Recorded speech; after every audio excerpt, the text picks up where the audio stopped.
honored to have Josh Blackman with us. Josh Blackman is a professor of law and the Centennial Chair of Constitutional Law at the South Texas College of Law, Houston, and an adjunct scholar at the Cato Institute. Professor Blackman, selected by Forbes magazine for 30 under 30 in law and policy. I'm not under 30 anymore, I'm old. 40 under 40. Fine.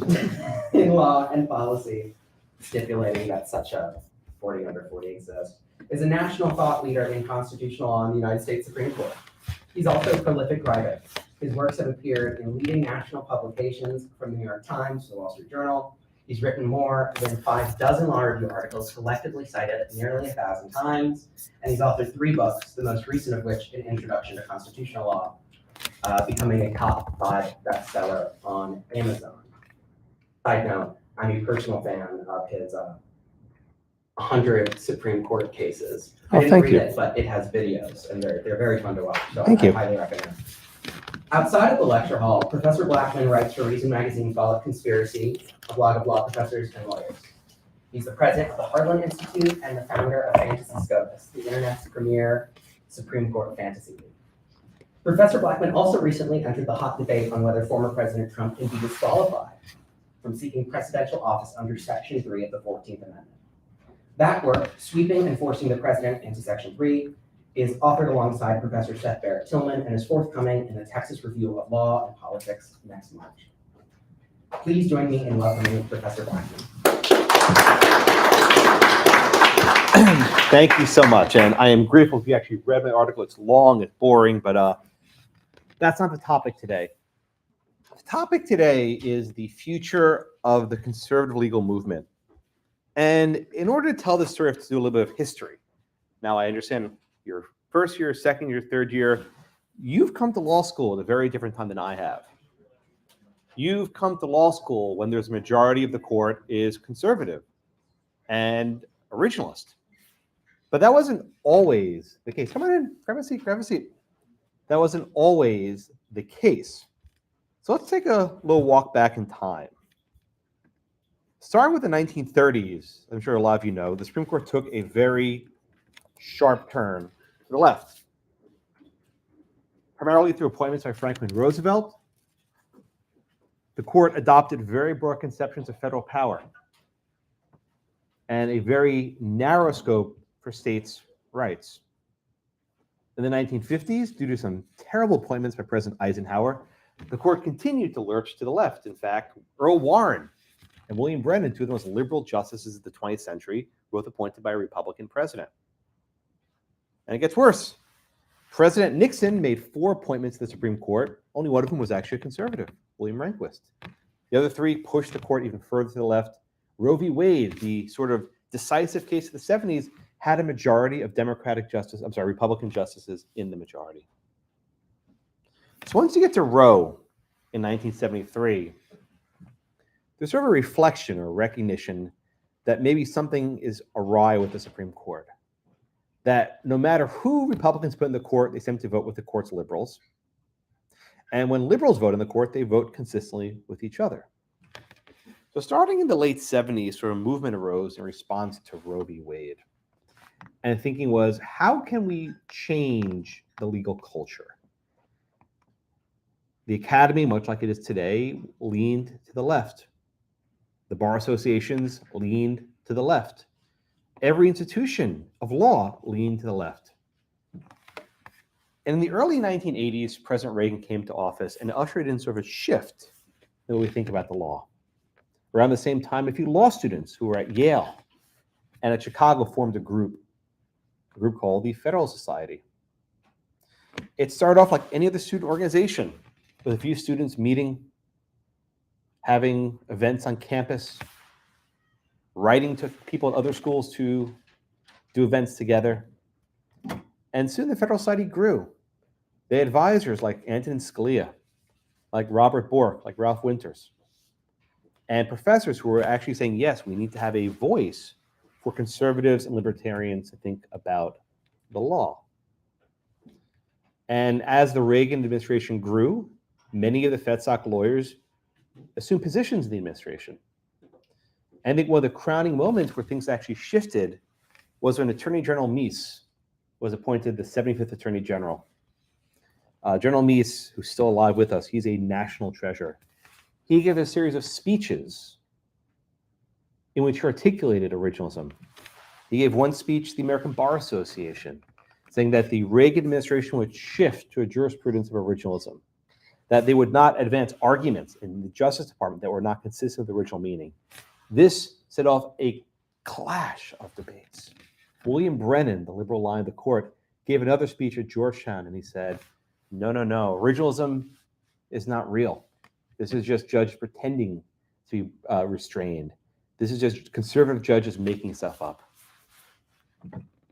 And then Brennan gave another speech saying, Meese gave a speech saying that Brennan was wrong, that there was the original meaning to the Constitution, and we would follow it. Shortly thereafter, Antonin Scalia was appointed to the Supreme Court. Clarence Thomas was appointed to the Supreme Court. The lower courts were filled with more originalist judges. Law professors started thinking about originalism, and the Federalist Society became one of the most influential groups in the country. It's impossible to talk about the conservative legal movement without talking about FETSOC. So let's go fast forward a bit. I started law school in 2006 at George Mason, right across the river.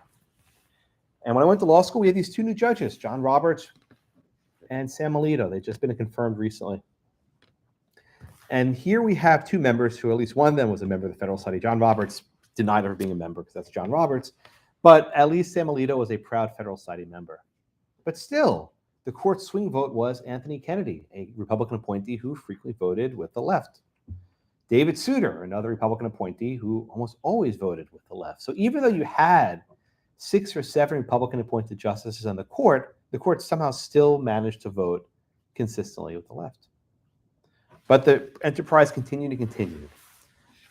When President Obama was elected, we had quick retirements from Justices Souter and Stevens. They got out of Dodge as quickly as they can and were replaced by Justices Sotomayor and Kagan, who again, were very smart, very talented, but voted as they were expected to vote.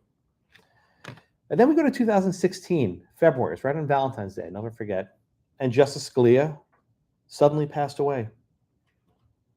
Now, this was in the heat of the 2016 presidential election. And that night, at a debate, it was in South Carolina, someone asked Donald Trump, what are you going to do about the Supreme Court? And he said, I'll appoint Bill Pryor from the 11th Circuit or Diane Sykes from the 7th Circuit to fill the seat. This was a big deal. Someone had given Trump some names.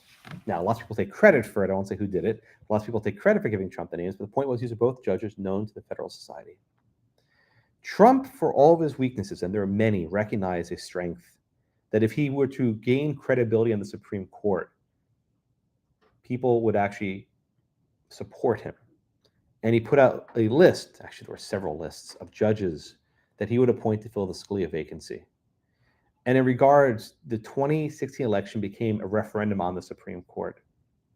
It did. I don't know that Trump would have won the election if Scalia had survived that race, if Scalia died after the election, for example. And indeed, Trump won.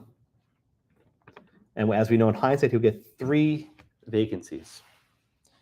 The first seat was the Scalia seat. And with credit to Senate Republicans, Senator McConnell, they kept the seat open for nearly a year. That was not easy to do. That took a lot of political backbone. Be willing to resist all the pressure to confirm Merrick Garland, remember him? Yeah. Or somebody else at the Supreme Court. But they didn't. They held fast. And the first appointment was Neil Gorsuch. The next appointment was about a year and a half later. Justice Anthony Kennedy, the court's longtime swing vote, stepped down. And who would replace him? A former Kennedy clerk, Brett Kavanaugh. Now, fun fact, Kavanaugh and Gorsuch clerked the same year at the Supreme Court. You know that? They never talk about it. Did you also know that Kavanaugh and Gorsuch went to the same high school? They were about a year apart. Never talk about that either. I've never seen Gorsuch's yearbook that hasn't come out in the press. So I don't think they like each other. Just you think if they were Kochliks, they would talk about it. Like I love my Kochliks. I talk about them all the time. But Gorsuch and Kavanaugh just nothing. They don't really like each other. But I'm not sure about that. And then it seemed that Trump got 2 nominations in his first term. That was that's a lot. That's more than Bush had. That's more than Obama had in his first term. Obama just had 2 in his first term. But then in September of 2020, about 2 months before the election, suddenly Justice Ginsburg passed away. She'd been sick forever, for years. She had various forms of cancer. She was a machine. She would get chemo and go back to the court the next day. It was actually remarkable how she was able to sort of manage her treatment plans. Very, very, very, very remarkable, her story. But come September 2020, she passed away. And again, I guess it was a choice. They could have said, let's let the voters decide who will win the election and fill the seat, or let's confirm someone really quickly. And Republicans chose door number 2. And in the span of a few weeks, it wasn't much more, they confirmed Amy Coney Barrett to the U.S. Supreme Court. Justice Barrett was a law professor at Notre Dame for many years, and she'd been an appellate judge in the Seventh Circuit for about 5 minutes. I'm exaggerating a little bit, maybe about a year or so. She wrote a few opinions. But in the span of, again, a 4-year term, Trump had 3 Supreme Court nominees. And by any measure, this will reshape the court for generations to come. Even if Justice Thomas retires, there's still sort of a 5-member conservative majority. If Justice Sotomayor steps down the next couple of years, Republican president, it happens, vacancy arises, the court can stay conservative for at least another decade or so, maybe 2. And so what has this court done? Well, the headline cases, when you read about in law school classes, are big. Roe v. Wade, overruled. Bruin, the Second Amendment case, expands the Second Amendment beyond the home. The Lemon Test, overruled. The COVID cases, ruled in favor of the houses of worship. Carson v. Macon, funding for religious schools. The states cannot deny religious schools funding. So I can just list case after case where the court has reached results that are very popular among conservatives. But I'm always just sort of cautioning, saying, sure, there are lots of good things, but it could have been better. There are lots of other cases people don't really know about. So Ron DeSantis, who, in case you know, he's running for president, maybe people forgot, but he's running for president.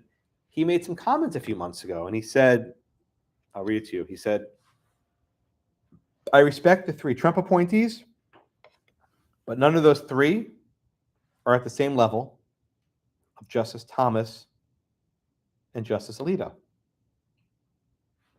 In other words, without question, the 3 nominees push the court to the right. Barrett is to Ginsburg's right. Kavanaugh is, I think, almost entirely to Kennedy's right, but maybe a few issues he's not.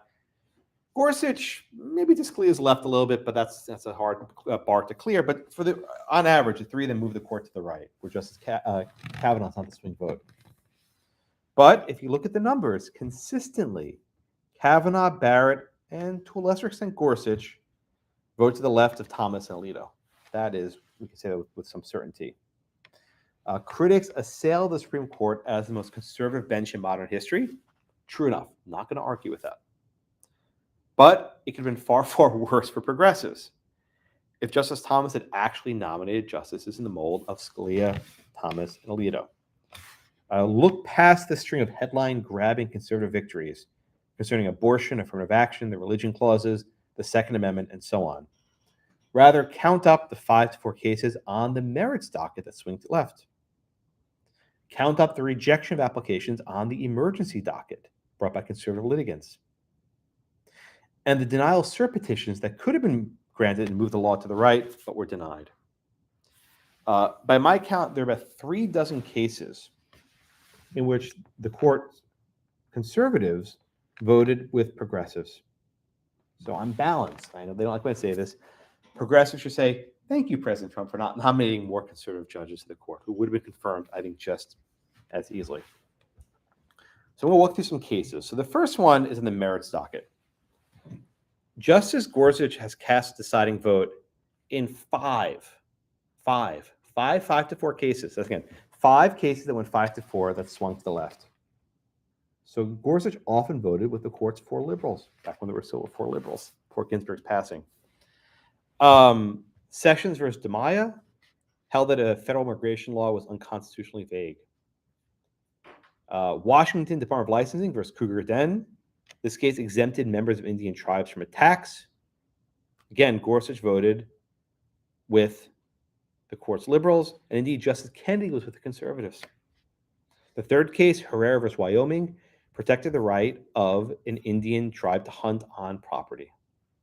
Fourth, United States against Davis held that a criminal penalty for using a firearm was unconstitutionally vague.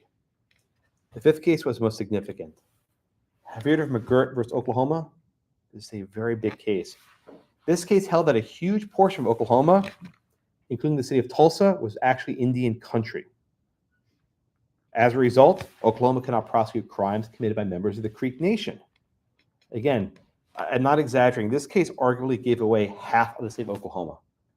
This is the most momentous case probably in Oklahoma history, and Gorsuch was the vote for that one. In each of these 5 cases, President Trump's nominee to replace Justice Scalia voted opposite the court's conservatives. All right, so that's Justice Gorsuch, and I'll talk about Indian law a little bit more later. But for whatever reason, on Indian law, Gorsuch is rock ribbed for the Indians. He's committed to the cause. After Justice Kavanaugh replaced Justice Kennedy, it should have been harder for the court's 4 progressives to cobble together a majority for 5-4 cases, in theory at least. On May 2019, Justice Kavanaugh wrote the majority opinion in Apple against Pepper, which is joined by Justices Ginsburg, Breyer, Sotomayor, and Kagan. And this case held that iPhone users could sue Apple for alleged antitrust violations. Okay, so there's one at least. Then we go ahead to September of 2020. Justice Ginsburg passed away.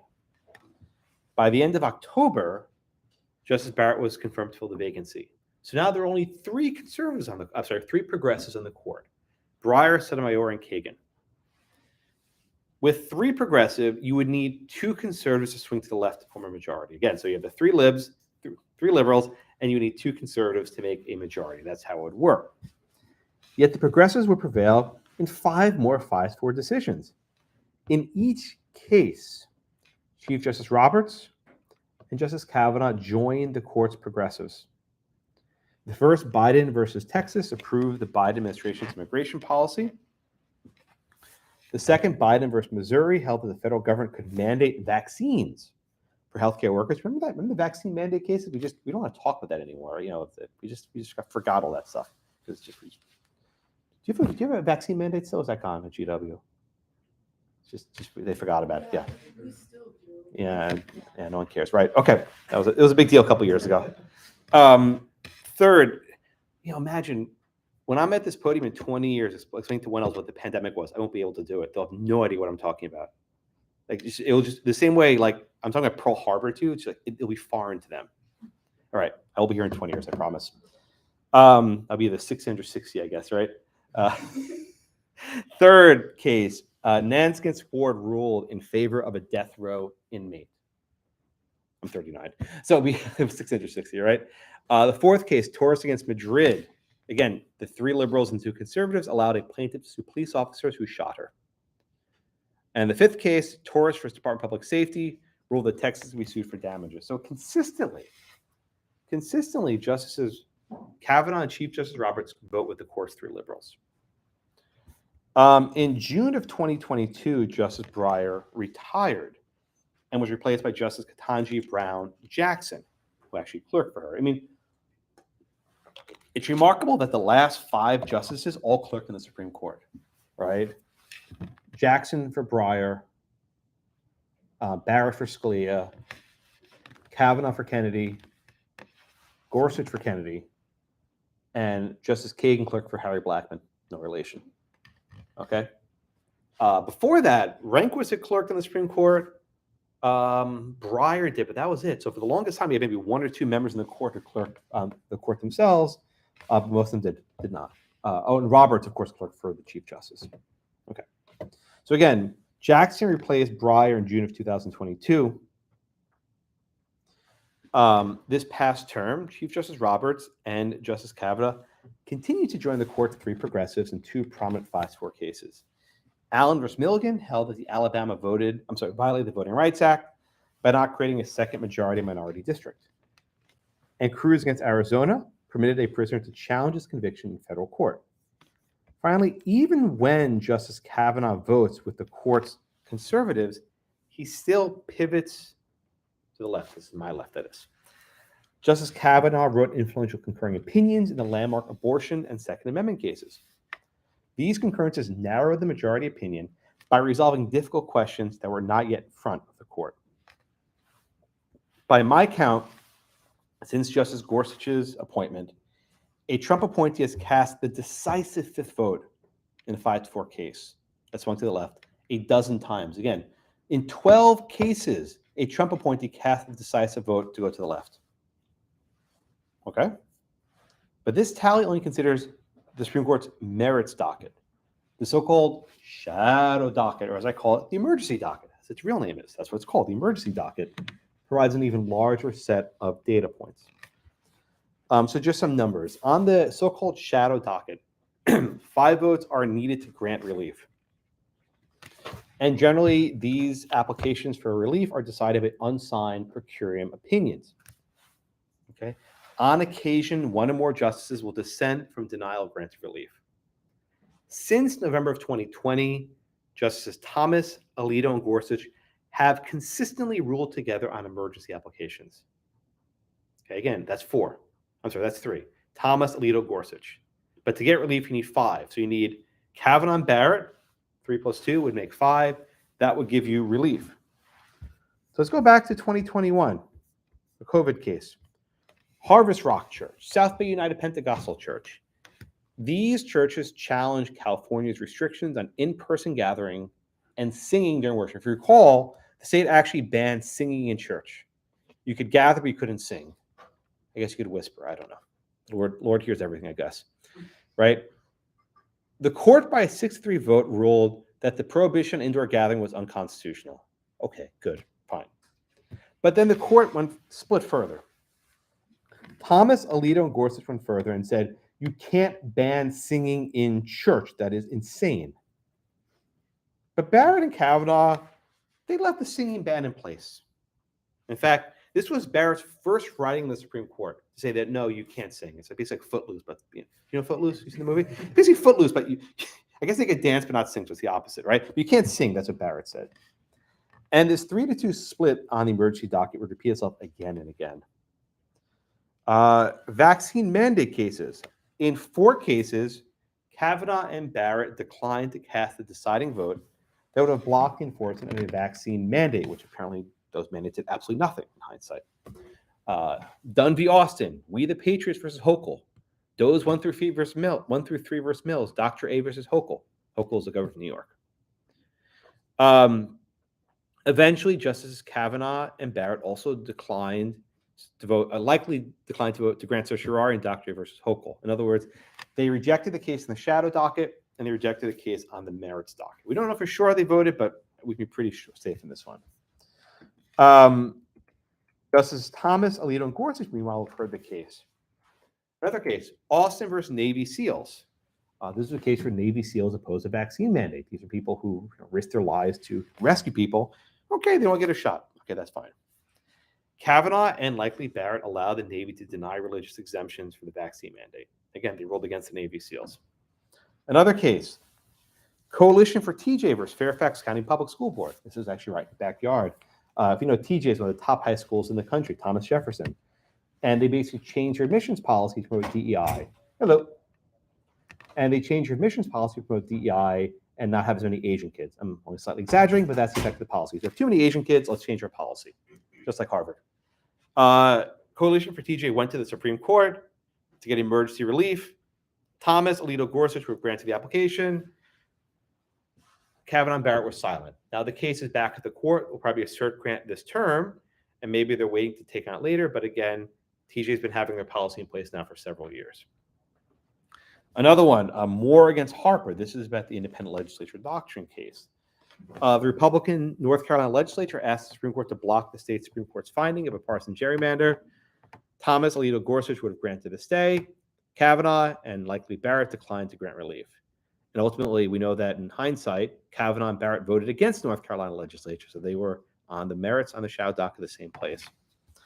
Another case, Alabama Association of Realtors versus HHS. You might recall that during the pandemic, the federal government said, we're going to prevent moratoriums. We're going to prevent evictions. If you're in your apartment, you can stay there as long as you want. The government will not facilitate evictions. That was very illegal, very unconstitutional. But the Supreme Court declined to block the eviction moratorium, at least right away. Thomas Alito Gorsuch and Barrett would have granted it, but Kavanaugh concurred and said, no, I'm not going to grant relief. Maybe the government will let the policy expire. Let's see what happens. It's fine. Biden called Kavanaugh's bluff and he extended the policy. And as it turns out, the court eventually held that it was illegal, but Kavanaugh sort of winked at the first one. Another case, Net Choice versus Paxton. It's actually at the Supreme Court now. Justice Kavanaugh and Barrett voted to block the enforcement of a Texas law that restricted social media sites. Thomas Alito Gorsuch, again, would have allowed the regulations to go into effect. The court actually now is going to hear the case this term, and I suspect Kavanaugh and Barrett will rule against Texas because that's what they thought about the shadow docket case, but we'll see. Since Justice Barrett's confirmation, I count 13 cases in which she and Justice Kavanaugh could have joined Justices Thomas, Alito, and Gorsuch on the emergency docket, but they did not. By contrast, Barrett and Kavanaugh likely joined the court's progressives in a case called Lombardo versus St. Louis. This was an unsigned opinion that gave an appeal to a family of a prisoner who died in police custody. This was like a George Floyd type case where they put the knee on the guy's back. They granted relief there. Thomas, Alito, and Gorsuch were allowed the case to end.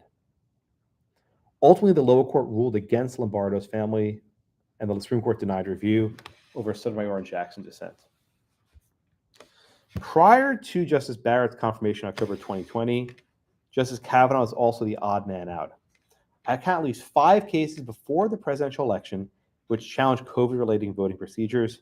In each case, Thomas, Alito, and Gorsuch were granted relief, and Kavanaugh did not. So where does this leave us, right? I know I get often criticism as, Josh, can't you just be happy with what we have? We got the most conservative court since the 1930s. Josh, get over yourself, right? And fine. Look, I sort of see, I'm not always in the sunny side of the hill, as they say. I'm sort of looking on the other side. But I always imagine, what could have been if instead of getting Gorsuch, Kavanaugh, and Barrett, we got 3 others. Maybe instead of getting 2 Kennedy clerks, we got 2 Thomas clerks, right? They're out there. They're floating. They exist. Justice Barrett was a law professor. She never did anything. She barely wrote any articles. She had no op-eds, no amicus briefs. She did no litigation, no pro bono, nothing. She had no indicia of being conservative other than having a large family and teaching at a Catholic university.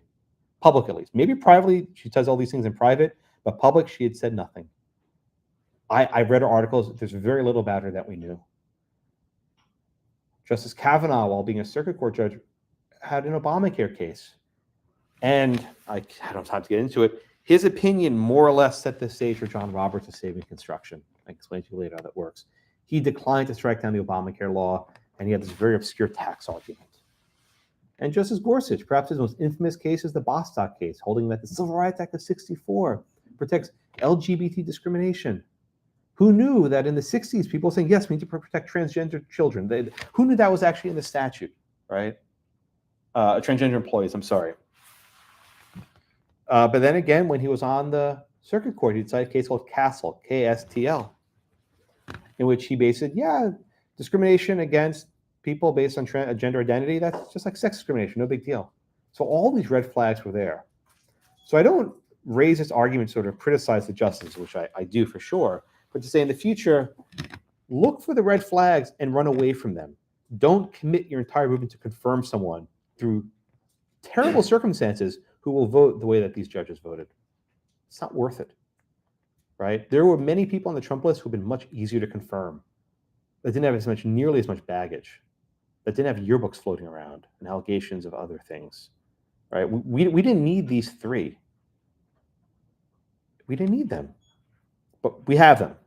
Don Rumsfeld would always say, you go to war with the army you have and not the army you want. And that's how I feel about the Supreme Court. There's not the court I want, but it's the court we have, and we should be as attentive to them as we can. So let's respond. Number one, for Justice Barrett, she loves theory. She's a professor. She wants a theory. In every case, she says, counsel, what's your theory? So you know what? If you're arguing a case Supreme Court, you better damn well have a theory. You can't expect the court to connect the dots for you. They're not going to do that for you. Justice Kavanaugh, he thinks a lot about tradition. If you ever see Fiddle on the Roof, tradition. Yeah, tradition. Good, you're laughing. People don't get that reference, right? Show that what's being done here is consistent with what's being done before, that nothing ever changes. It's still just Baltimore in the 1980s, and everything's great. And you go to an Orioles game and see Cal Ripken play, right? It's just everything is it always was. Let's have a beer, right? And Justice Gorsuch is awesome, except involving gay rights and Indian law. Just for whatever reason, on those two areas, he's going to vote with the court's left. It's just that's what we have. So if you're looking for a fifth vote in a case involving LGBT issues or Indian law, it's not going to be Gorsuch. On other issues, he's fantastic. That's why I describe Gorsuch as a standing double that could be a triple, right? Like if he just run a little faster and slide to third, he'd be in scoring position, right? On admin law, Gorsuch is solid. Separation of powers, religious liberty, but just on Indian cases and cases involving LGBT issues, he's on his own. But then that's the court we have, not the court that we want. And all we can do is think more carefully about what happens if ever a Republican president wins office, which may never happen in my lifetime. But we'll see what happens in another month. It's going to be, dare I say, wild. All right, thank you so much, everyone. I appreciate your attention. I'm happy to take your questions. Yes, sir. Thank you for coming in today. You had mentioned how many of the current justices were once clerks of the a shift from previous courts. Do you think that there might be a shift to kind of, for lack of a better term, like a professionalization of the Supreme Court, where they're all from, with the exception of Justice Barrett, from 3 or 4 Ivy League schools, they all were clerked, instead of being more small d democratic, where even President Biden declined to appoint Judge Childs, and she was from the University of South Carolina. Mm-hmm. It very much just like a kind of boxes that need to be checked in terms of professional development. I think that's a very good question, and I have a few points I want to make about this. The first point is, if you want to be on the Supreme Court, you should immediately be disqualified. Right? This is actually a position that you want. We don't want you. Right? Because why the hell would you want to be on the Supreme Court? Because you want the power. Why does a person run for president or governor? They want the power. And if you want that power, adios, you're disqualified. So the fact is, people who want to be on that court, I think Kavanaugh falls in that bucket, want to be on there for a reason. I'm not sure Barrett ever actually wanted it. And she's actually made this point a few times. I think she's sincere. She says, I'm not sure if it was the right decision to serve. I'm happy to take on this mission. She's just almost like a duty or vocation. That's almost like a burden. And I think that's actually more like the right mentality. So I wouldn't people who are not part of the professional class, who didn't grow. I mean, Elena Kagan in our high school yearbook was like, I want to be a justice. No, those people we do not want in the court, right? For law clerks, I mean, just think about what a Supreme Court clerk does. I didn't even apply for the court, so no sour grapes here. 3 or 4 years after you graduate law school, you are in your most powerful position you'll ever have in your life. That's intoxicating, right? You are sitting in the corridors of power at a 28, 29-year-old person, and you will never get that back. And it's like a high, it's like a drug, like fentanyl, right? Once you get that first hit, you want to get back to that high, and you spend your entire life trying to reclaim it. And people scrapping together, trying to get appointed to the lower court bench and the Supreme Court bench, and they're trying so hard. So I think it's negative to actually have somebody SCOTUS clerks as justices, because they are trying to reclaim the sort of the glory of the earlier days, the Cal Ripken days, if you will, right? They're trying to get back to what it was. And I think that's not positive.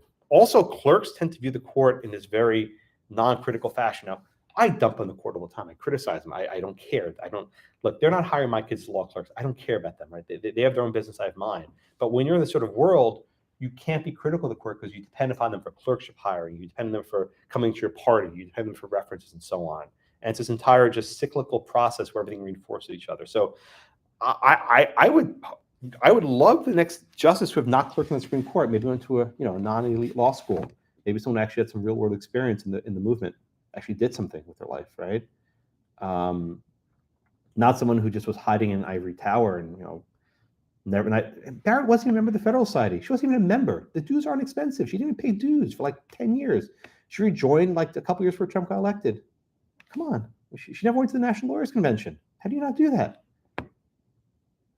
I just the red flags were there, but the powers that be pick who they pick, and that's what we got.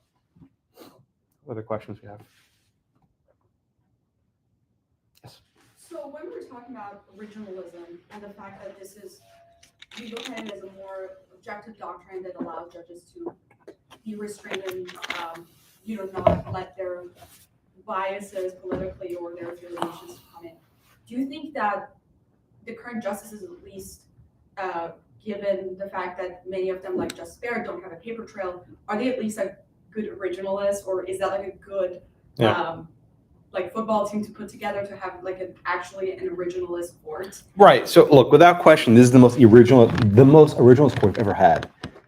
That's not to say it's an originalist court, right? But we have the most justices who are at least open to originalism. Again, I think Justice Barrett, I know I'm critical for a little bit, but I think she's genuinely trying to figure things out.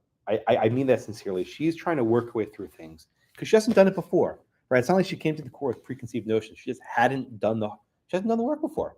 She wrote she was a professor for more than 15 years. She wrote like 10 or 12 articles. Right? That's not a lot. It sounds like a lot, but it's not. And a lot of them were like invited symposium pieces that were very short, right? So she only had a couple really big issues. She wrote about textualism, she wrote about stare decisis. There's a couple big things, but just for the most part, there's not much there. Justice Kavanaugh, he seems to know everything. He thinks he's thought everything through. His questions at oral argument are so predetermined. They're never actually asking. He's kind of just staying in his position. Like, what do you think about that? And here's what I think. Let me just tell you, right? His questions just seem so just. I describe him as a chat bot sometimes. He just it's just very predictable. Gorsuch thinks he's a scholar, and he has a dissertation. He had a PhD from Oxford. A very smart guy on natural law. A smart dude. He probably wrote more than Barrett did. I'm not only slightly exaggerating, right? As a scholar. When Gorsuch is right, he is awesome, right? Go read his opinion in Gundy. Go read his opinion on delegation and major questions. He's just on fire, and he just knows what he's doing. But the danger is when you're so confident in what you do and you're sort of not listening to others, you miss stuff. And I think Gorsuch has that problem. I think he has this very, I don't like it, his habit of when he writes opinions, he doesn't respond to the other side. He ignores them, right? He just sort of, I'm the majority, so I am the law, right? It doesn't really matter. Or he'll, in some of the COVID cases, he said, this is such an easy issue. No, it's not easy. These are hard cases. The pandemic-related cases, they're hard. So I think he approaches things with a little bit too much pomposity. But that's who he is. Again, this is the army we have, not the army that we want. And we have to learn how to fight with it. As litigants, you'll be graduating in a year or two. When you're bringing cases to the court, you have to think about these three personalities because you need at least two of them to win. You can't win with one of them. You need two of them. All right, what else? What other questions? Yeah. We're talking about maybe like red flags in their individual past that might have given an indication of how they may have ruled in some of these cases. So the reason or a way to fix that in the future, would you say it's better research before nomination? Or how? Look, this research was known, was passed around, but and this might be why you want to pick someone who's not part of the professional class. The lobbying is intense. The lobbying where everyone's behind their horse, they want to push their guy through or their girl through. And they say, oh no, don't look at that, look at this, right? Everyone has pros and cons. I'm not trying to say there's an ideal candidate anywhere. This person doesn't exist that will make everyone happy. But my goodness, think about the speaker election, right? How many votes you typically get a speaker, and they finally got someone that people don't even like, right? So there's not like a perfect nominee. But I think you have to look very carefully at two different categories of information. First, what did the person do after they were nominated to the lower court? Read their opinions carefully. Gorsuch had the Castle case. Kavanaugh had the Obamacare case.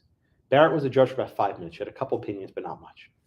Then you have to look at what did they do before they were even in consideration for being a judge. Notice I said not before they were nominated, because a lot of people turn on the gas when they're on the short list, right?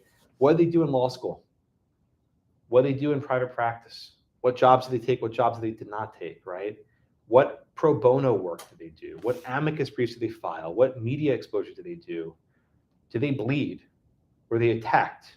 Were they criticized? I mean, Barrett recently said, and she said this very clearly, I've had to develop thick skin for this job. Develop thick skin, grow thick skin. Well, it'd be nice if maybe I had thick skin before you started, right?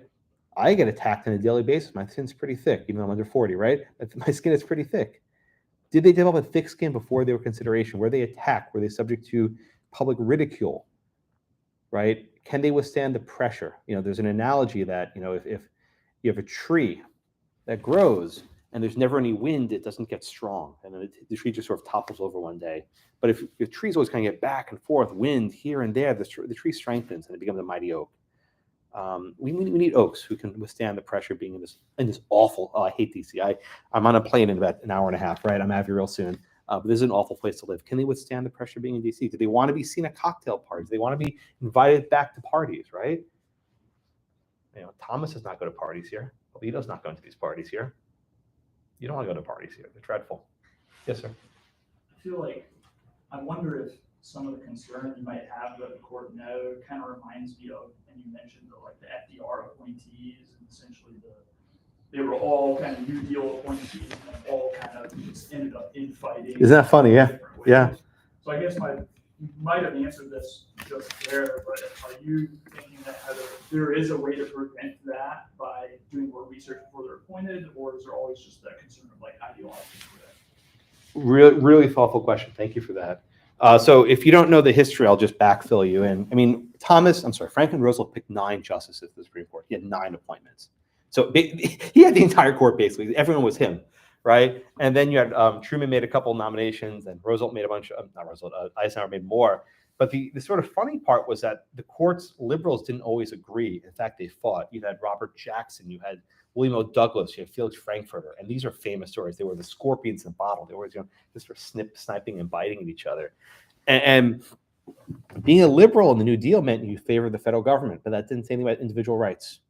And when you got to Brown, when you got to the civil rights cases, when you got to Griswold against Connecticut, the liberals did not always agree, and I think there was infighting. I don't know if there's a sort of infighting. I think the justices do try to get along. I don't think Gorsuch and Kavanaugh like each other. Barrett is very lovely. And by the way, she is so nice. She is so lovely. I mean, I can see why her students loved her. I can see why she aced her interviews with Trump. It's obvious. She's the kind of person that you want to be friends with. You want to hang out with her. She's just really nice. So I don't know who's going to sort of keep the peace. I don't think the Chief Justice can do it anymore. I think he just his entire goal is to just do as little as possible. Just don't rock the boat, just a little bit at a time. Justice Breyer was actually good at keeping peace. I think he was actually good at that. He's gone. I don't know if Jackson will have that sort of power. Sotomayor doesn't really. I don't think she does that. And Thomas, I think, is very friendly, but he's not going to try and persuade people for his side. I don't know where these conservatives go. I think this term is shaping through the social media term. We have case involving the net choice. We have the case involving the social media coercion case from Missouri against Biden, right? We're going to have a lot of cases on Section 230. I think the court's pivoting. Okay, we did abortion affirmative action. Let's do something else. Let's do social media, right? It's this is the new thing. And the left-right divides here are not clear. I don't actually know where the court comes down in those cases. So I think they sort of cleared the brush. They got abortion out of the way. They got affirmative action out of the way. I think they're going to do, they got the Second Amendment out of the way. I think they're going to do Chevron this term and then sort of move on. But good questions. Thank you for that. What other questions we have? Yes, sir. With some of these decisions coming down, it seems like, bias on our side, but every time that a case breaks in a conservative way, the left screams illegitimate. Yeah. And every time a case breaks their way, they're like, "Oh, that's great." Yeah. Properly, no problem. Yeah. Aside from just saying every time you lose, you can't cry that we're illegitimate. Yeah. What do you find as a convincing counter for public consumption? So look, I again, for years the charge was judicial activism, right? That was the slander. And in my view, the definition of activism is a decision you disagree with. That's all it means. There's no actual meaning there. I think illegitimate has the exact same suggestion. A decision is illegitimate if you disagree with it. My goodness, a Obergefell saying the nationwide standard for gay marriage based on 0 text in history. Is that legitimate? Justice Scalia wrote, we should not be governed by 5 lawyers, right? But it's celebrated, right? People put, Justice Kennedy's opinion on a greeting card, right? I wouldn't, but I guess you can. Meanwhile, unpopular, legitimate. What was the outcome? Let people vote in abortion. And indeed, you've seen the numbers. The number of abortions has not dropped nationwide. The total number has actually gone up a little bit. In a number of states, Michigan, otherwise, you've had abortion on the ballot. People voted in favor of it. You had a policy debate and a resolution. I mean, so I just sort of say the word legitimacy or illegitimate is just a synonym for you don't like it. It doesn't actually have any substance. Especially when it's a decision that restores the democratic process. So the bigger issue is the court legitimate? Does it need to be reformed? That's the euphemism, to reform the court, to add members, to pack members, to force recusals, and so on. That's really the end game. It's just to sort of make people see the court as not a valid branch of government, but something that needs to be modified or reformed. Other questions we have? Yes. So, as we were talking earlier about your scholarship on the political issues that are now impacting Trump's charges that he, had they're going after him for January 6th. How do you think the court will, if this case goes up to the court about disqualifying President Trump from ballots, how do you think the court will rule on that? Okay. So the question, if you didn't hear it, was about Section 3 of the 14th Amendment, and I will just give a very brief overview. You all say the 14th Amendment, right? Equal protection, due process, privileges or immunities, right? And then that's Section 1, go a little bit down. Section 2, no one ever thinks about, that if you deny the right to vote to certain people, you lose representation in Congress. Seems like a big deal at the time, but it doesn't have much salience now. Go down further, Section 3. Section 3 says that certain people who engage in insurrection will be disqualified from holding certain offices. Now, keep in mind, January 6th, how many people have been charged with insurrection? 0.